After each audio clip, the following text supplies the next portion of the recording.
আমি বানাচ্ছি ডিমের পিঠা, ঝালের ডিমের পিঠা।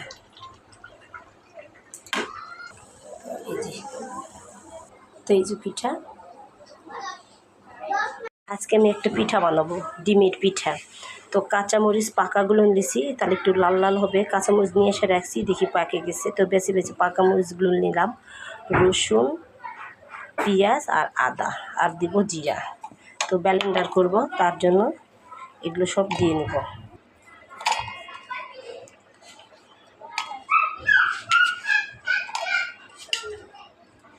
তো এই যে সব কিছু দিয়ে আমি ব্লেন্ডার করব। এখানে দিব একটু জিরা, আর এগুলো সব কিছু টাটকা ব্লেন্ডার করে পিঠা ভাজলে সেই পিঠার স্বাদ বেশি হয়। তো আমি ব্লেন্ডার করে নিয়ে আসি। তো আমি এখানে দিয়ে দিব আগে চাউলের আটা। এটা হচ্ছে চাউলের আটা। পিঠাটা নরম হওয়ার জন্য দিয়ে দিব একটু ময়দার আটা। এরপরে এখানে দিব একটু সামান্য গরম মশলার ফাঁকি। এই যে ব্লেন্ডার করে নিয়ে এসেছি, রসুন, পেঁয়াজ, কাঁচামরিচ সব কিছু দিয়ে দিব। তো এখানে এখন দিয়ে দিব হলুদ, আর দিব স্বাদ মতো লবণ, আর দিব হচ্ছে 3টা ডিম। এই যে 3টা ডিম দিলাম।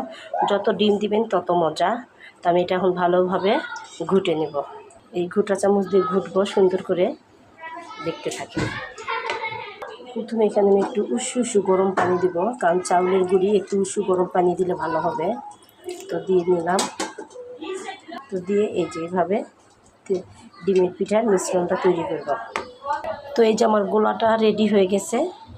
আর হচ্ছে এদিকে তেল আমি গরম আগে থেকে দিয়ে রাখছিলাম, একটা পিঠা ভেজেও ট্রাই করছি। তো এই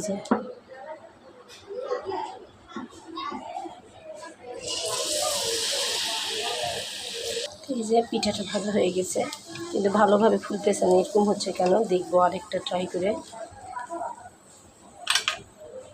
তো দেখেন এই যে ফুলে উঠতেছে ডিমের পিঠা। সুন্দর না, ঝাল লবণে ডিমের পিঠা। সবগুলো পিঠা বানানো হয়ে গেছে।